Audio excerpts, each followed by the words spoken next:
So Sunday, I was in Pullman and Moscow, and I just wanted to go around and look at some things that I wanted to really see to give perspective for myself, and then to show other people perspective on things that you can't always get from Google Maps or from maps. Now, I've had a lot of people ask me what my connection to the area is. I don't live far from Pullman, Moscow. I went to WSU. I have family that lives in both Pullman and Moscow. I have friends that live in both Pullman and Moscow. I have family members that work at the University of Idaho. I have good friends that work at both universities. I've gone to the area ever since I was a little kid. Family reunions in Pullman, Moscow, in Colfax, in Potlatch. So the area is near and dear to me. And that's why this Idaho 4 case hit so close to home for me. I've always had an interest in true crime, but this one really got me more into it just because of knowing people in both communities and having family members up there and having some that were attending both schools at the same time that this crime happened as well. So students that knew the victims and faculty members that knew the victims. So it's very close to my heart. And maybe I do get too emotional sometime. And I'm sure people will say, hey, keep your emotions out of it. And I try to stick to fact-based as much as I can. But that's also why I get upset when I see people spreading misinformation about people in Pullman and Moscow. So it's coming from knowing that these communities are good communities and that these things that they're saying about certain people up there are not true. But so I posted some of the pictures already on my community notes section, but I just wanted to show you some of the other footage that I took. So I'm going to start in Pullman. Okay, this is where Steptoe Village is at, which is where Brian Koberger lived. So I'm just giving you some perspective from the area. Brandy Way was the street you saw first, and this is one side of the complex. Now, the complex does have another side, which also has another way in and out. And I'll show you that way because I believe that's the way he took that night. Because if the Brandy Way exit was closed off because of that hit and run, then the back side would not have been closed off. So this back half of Steptoe Village is considered part of Garden Avenue. So as you can see, I'm driving along. The units on the other side, Koberger's unit G, was over on the first side that I was on. And sorry about all the bugs on my windshield. I decided I wasn't going to wash my car until I got back home. But so driving through the backside of Steptoe Village, and I'm going to come out onto the other part of Garden Way here. And all he had to do was take a right onto Garden Way, which is what I'm doing.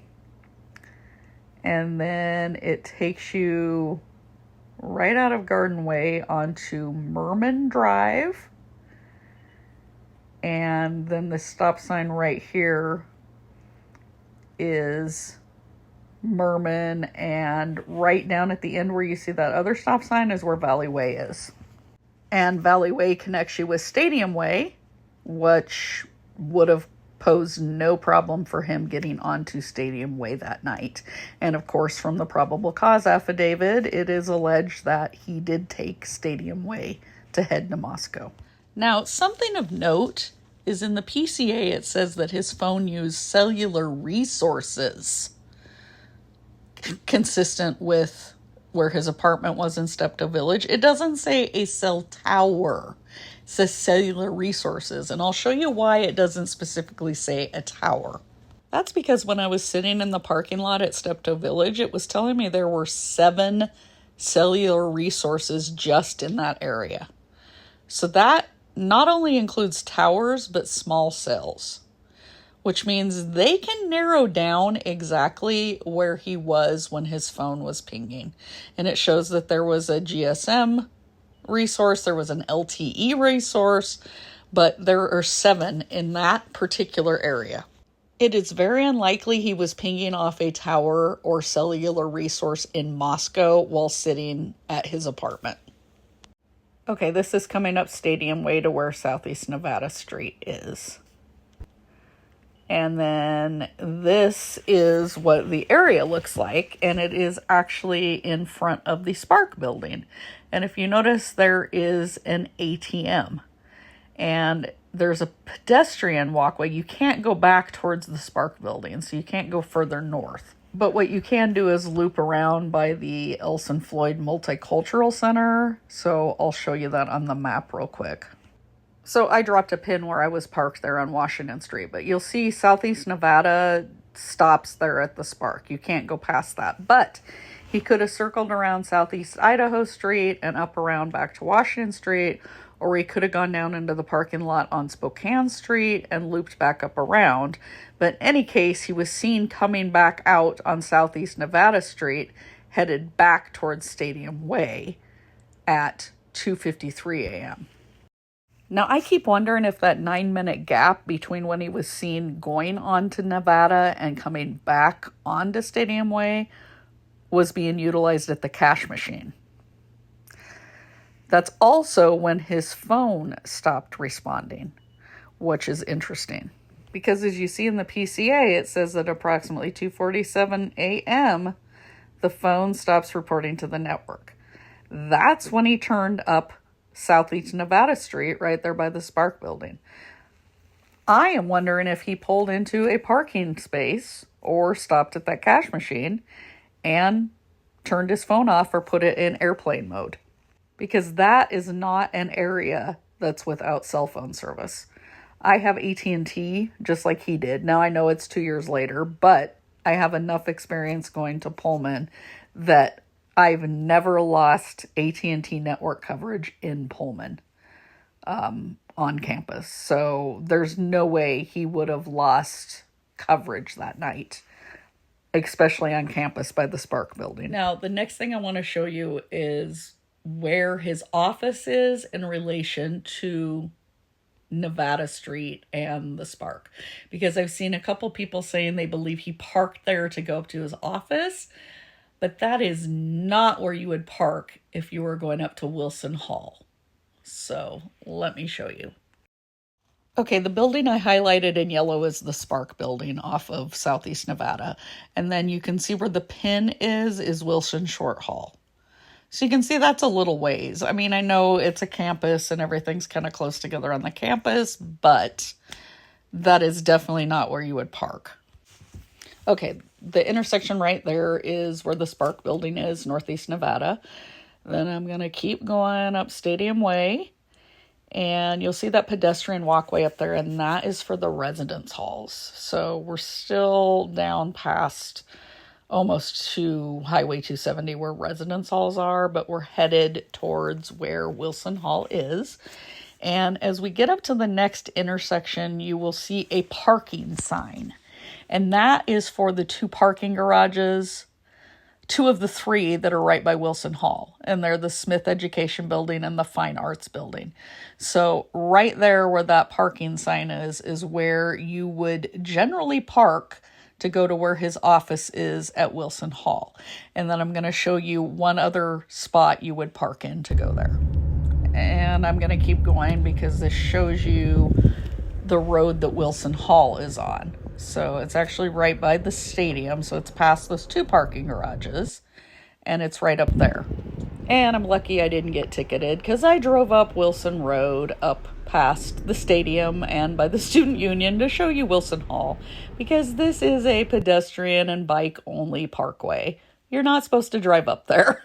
Now, when I was a student, you could drive up there, but now you can't. And a Pullman police officer was parked down on Stadium Way, but fortunately he didn't stop me and ask what I was doing. So this building here is Wilson Hall. Sorry, hard to see with all the bugs on my windshield. I apologize. And this is the Compton Union Building, otherwise known as the Cub. And then where the X is Holland Library. And the parking garage I'm going to show you comes out at Holland Library. So I'm driving down Stadium Way past where Wilson is and going by the football stadium, and then I'll head down to Colorado Street. And I'll turn onto Colorado. So here I am on Colorado, and you'll see that parking sign right there. And that is where the parking garage is that comes out right up on the mall at Holland Library, which is right across the street from Wilson Hall. So this isn't very pretty, but what I've circled is Wilson Hall, and then where I put the X is the library, where the parking garage comes out at, and the big red line is where you enter and then go into the underground parking garage. So if he was wanting to go to Wilson Hall, he would have either parked in that garage or the other two garages that were right off Stadium Way. He would not have parked down by the Spark building. Now, the other thing I keep hearing people say is that he picked up Brent Kopaka. Because what was he doing in that 9 minutes when he went up Nevada Street? And it's right by Coffee House Apartments. And I've heard a couple content creators even keep repeating that he went by Coffee House twice. Well, anytime you drive on 270 to head to Moscow or turn onto Bishop Boulevard, you're by Coffee House Apartments. You can't go on that end of Pullman without being by Coffee House. But I'm going to show you some perspective because he didn't turn on Nevada to go down to Coffee House Apartments.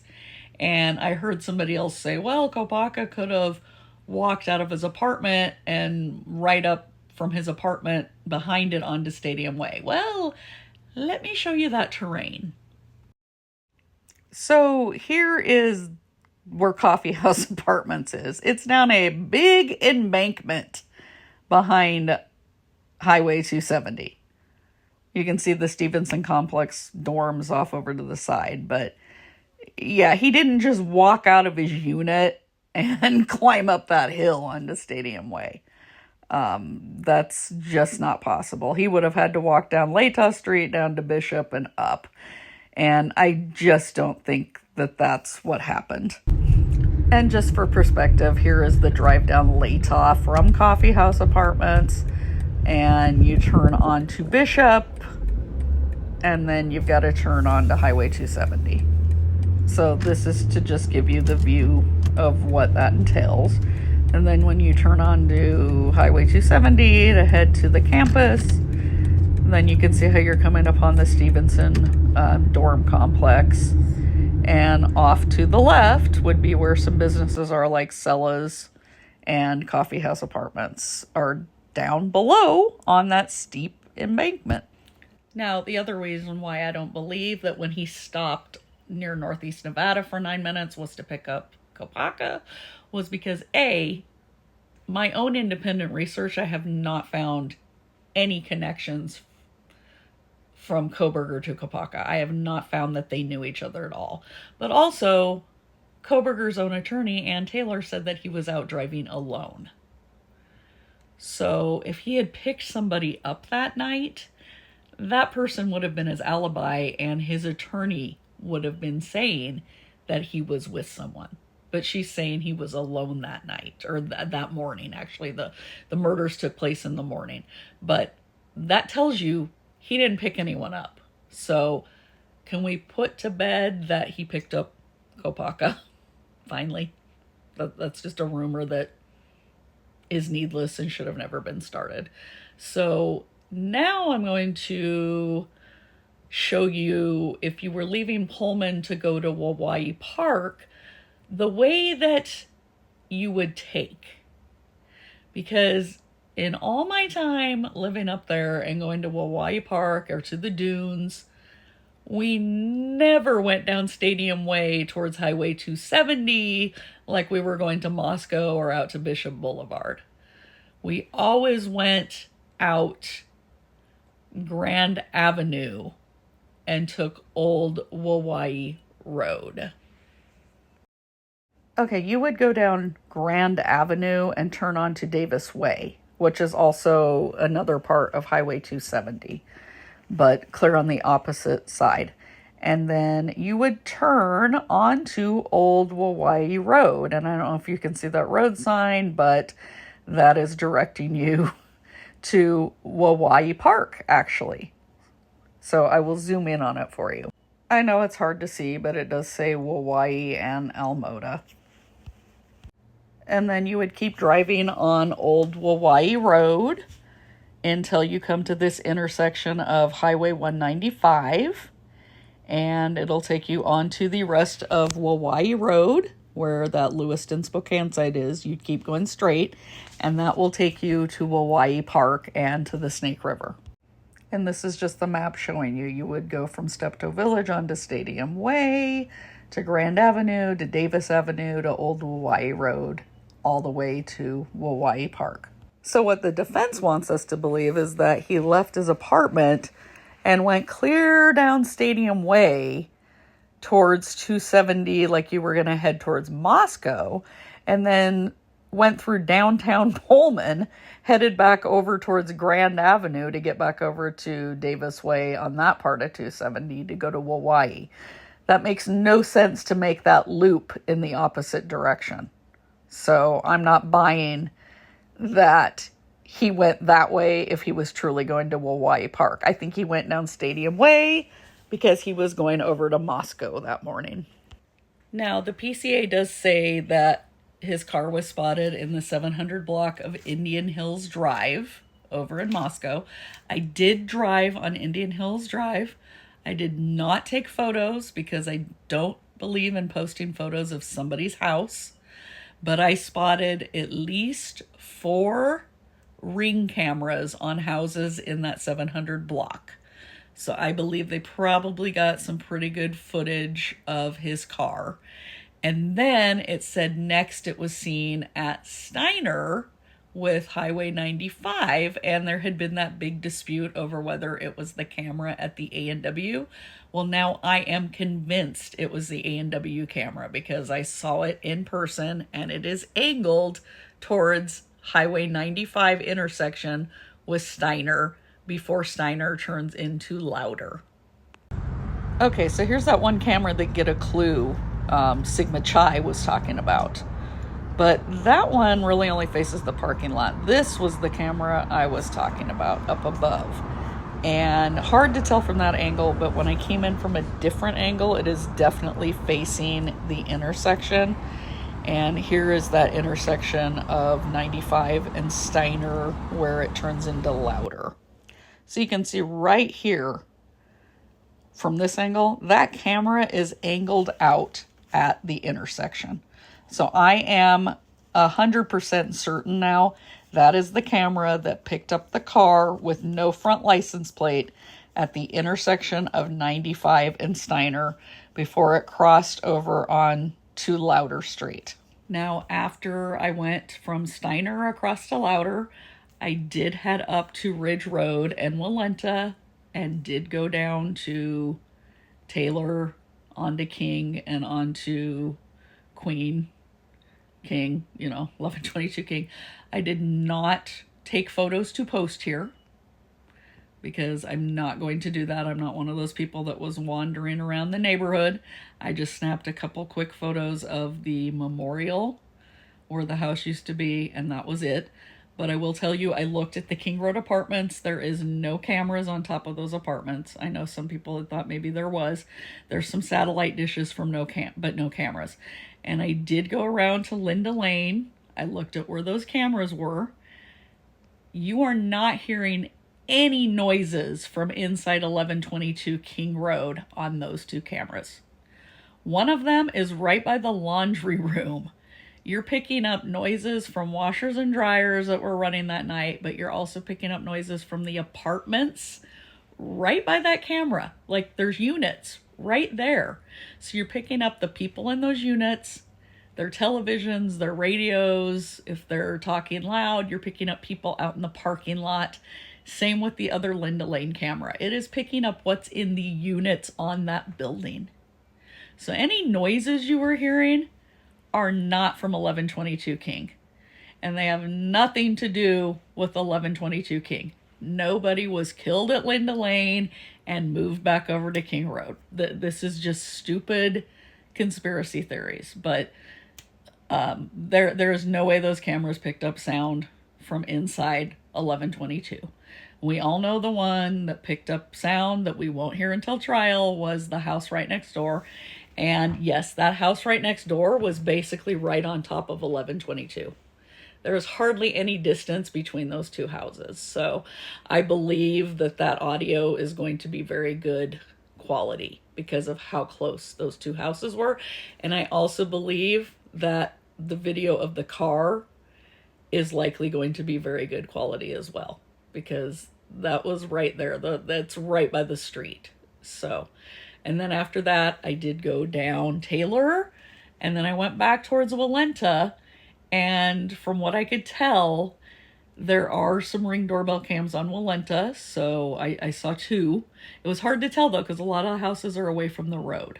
But I believe they did pick up his car, like it says in the PCA on Walenta. And then where it gets interesting is after he's really not seen again until Johnson Road. So I went out Palouse River Road, Sand Road, and 95 to check things out.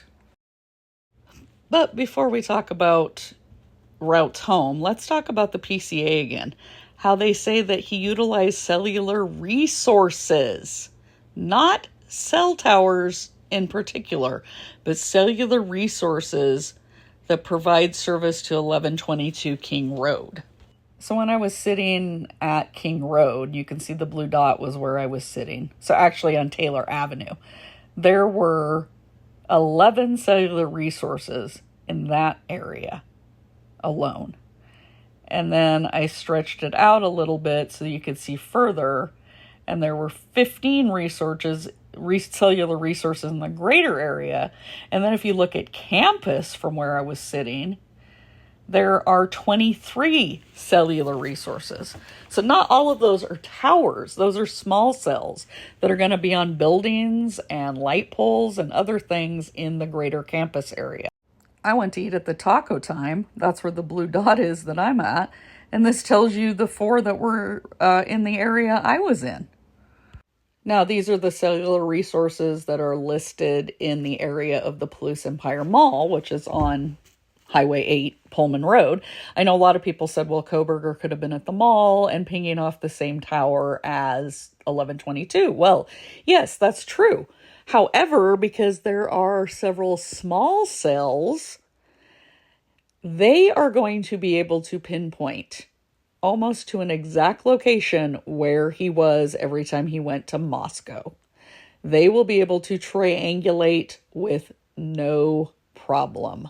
So I believe the FBI, when they say he was utilizing cellular resources for 1122 King Road, knows that he was right by the house. I don't think he was by the mall. I don't think he was in Pullman and pinging off a tower in Moscow. I think they know exactly what neighborhood he was in. And we're going to find out at trial, and it's going to come down to the FBI's expert and CyRay. And it's going to be very interesting to see which one has the correct cell data. Now, I went down Palouse River Road and a little bit on Sand Road. And what I was finding on Sand Road especially was that most of the houses have their backs to the road. So they're built where their fronts are in little community development roads and not on the main road. I did not see any cameras on the back of those houses. I saw nothing on Sand Road past 95 that would have been a camera that would have picked up a car. Excuse me. Palouse River Drive was the same thing. There was a lot of houses, but they were set clear back from the road. Did not see any cameras. Now, I posted the Gypsy Java camera in my community notes. That was pointed down too far to show the intersection. I stopped at Mundy's Machines. He has no cameras on his 2 shop buildings.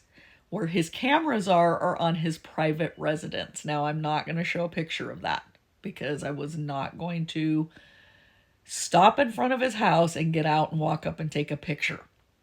I don't do that to people. But he has 2 cameras, and they're angled one this way, one this way. But he has a whole row of arborvitae in front of his house. So the highway's here, There's a drive here, there's arborvitae here, then there's his house and the cameras. Those cameras have an obstructed view. And the way they are angled is more to see if anybody's on his property and not on the highway. I don't believe those Mundy's cameras would show much of anything as far as highway traffic. Now, she mentioned Wasankari construction. Wasankari's buildings are set clear back from the road. I could not see one camera from the highway. If they are on those buildings, I don't know how good that footage is. I looked at all the other businesses.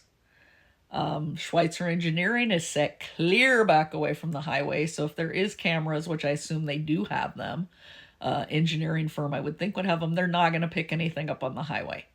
The further I drove down 95 and you started getting into the farm areas, farms are not right up next to the highway. Like, the land is, but the farmhouses aren't. Their barns are not next to the highway. Their homes are not next to the highway. Any cameras would have been down those country roads on the person's barn or equipment. I believe, even more strongly after going down 95, that that's the route he took. And I don't believe a camera would have picked him up at all that morning. I don't believe anything along what I saw would have picked his. Now, per the PCA, this is the business that picked his car up as it was coming back into Pullman on Johnson Road. Now, after Johnson Road, he would have turned onto Bishop Boulevard and from Bishop back onto 270, then on to Stadium Way to get back over to where he lived. And the traffic cameras on Stadium Way picked him up all the way at every intersection on Stadium Way back home. Now, if he were coming back from Wawawai Park, he would not be coming back through Johnson Road. That is just not a way you would take. So that's why I'm saying I more than ever, after going back up there and looking, believe he took 95. I believe he pinged off of the tower near Blaine. I don't believe he would have pinged off that tower clear over by Wawawai. But let's take a look at the map one more time. Okay, Wawawai Park is what's circled in red. And then the tag is where Johnson Road is. There is no way you're going to go back to Pullman, clear over to Johnson Road. You would have to drive clear over to Colton and then up. That would just be not a way anyone would take. But yet they want us to believe that he was down by Wawawai Park that morning. Coming back on Johnson Road is consistent with coming back from Idaho, from down 95 south and up around like the way they claim in the affidavit. Okay, trial is going to be very interesting because we're finally going to get to see the whole of the evidence. We'll get to see camera footage, everything. What makes this one a little tougher, I think, for the investigators too, was Idaho DOT doesn't save traffic cam footage. Washington does. That's why they've got all that footage of him on Stadium Way. Idaho doesn't. So you had to go to private residences and private homes to get footage. But I'm more convinced after going down 95 that he would not have been caught on any of those cameras. And if he was, the footage wouldn't have been good enough to show whether it was his car or not. So I think he was able to get away down 95 that morning, take that loop and come back up through Uniontown and back up and take Johnson Road back into Pullman. And I don't think he got detected again until Johnson Road. And my personal feeling, this is just my own feeling, is that he took that long route so that he could go get rid of the clothing and the knife. And that way, when he got back into Pullman and got out at his apartment complex, he didn't have any signs of bloody clothing or anything on him. But again, we will find out everything at trial. But that's my personal feelings now after going and looking at that route. Now, if you want somebody that's actually going to get out and go on personal property and post photos of private residences and walk into businesses and ask them questions, then I'm not your person. Because my whole thing is not to harass or bother anybody in the two communities up there. They've already had enough people bothering them. I was being very careful with what I was doing, and a Moscow police officer even saw me kind of going slow driving around the house, and I was like, uh-oh, like where the house used to be, and I was like, well, I'll just tell him the truth if he wants to know what I'm doing. And then a Pullman officer was parked right by the Spark building, and then later one of them watched me drive up the no drive zone by the stadium, and I was like, oops, but I wasn't going to walk up that hill. That hill is a killer, and I'm out of shape. So, but hopefully this provides a little bit of insight.